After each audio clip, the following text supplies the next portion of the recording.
Can you talk us through some of the earliest signs of altered cognitive health and, things that we can look for? There's a much bigger problem here about the value that we place on older adults.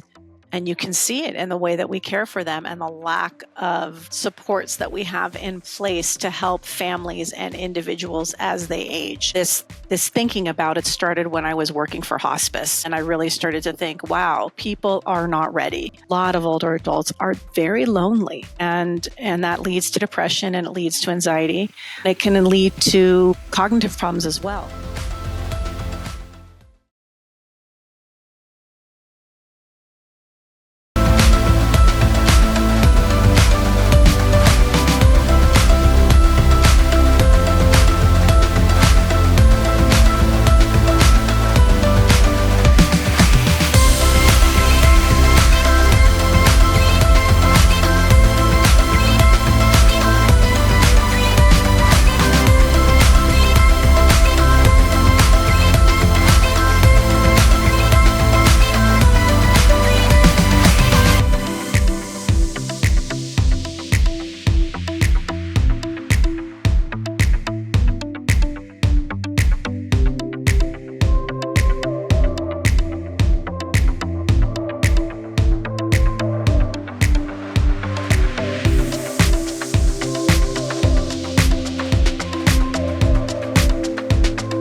You don't have to stick. The other point that I want to make with some challenges in our healthcare system is that, there are insurances that cover mental health, but a lot of providers like myself are not accepting insurance because the insurance process is so convoluted and cumbersome, and it's such a pain for a provider that more and more providers are turning away from accepting insurance because it's too much. It's too much of a hassle.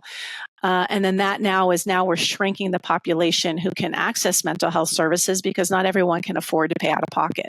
So that's not a provider problem. That's more of like a systemic problem that would be wonderful if it changed.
That's a great question, Lauren. The older population, therapy is not just part of who they are. Like the younger population, therapy is just like integrated into our society. Of course, there's still stigma, there's still shame around it, but much less for people that are like 40 and under, right? Than older. I think part of it is just demystifying it. And so I would hope that healthcare professionals would have a way to, first of all, identify that someone needs to have that support. And I would suggest to people, either adult children or older adults, to just, when you get a referral for someone who is a trusted referral source, hopefully, just have a brief conversation with them. Talk to them for 15 minutes on the phone. Everyone that I know would do a free phone consult and just get to know them. And you'll see that it's not as scary as you seem.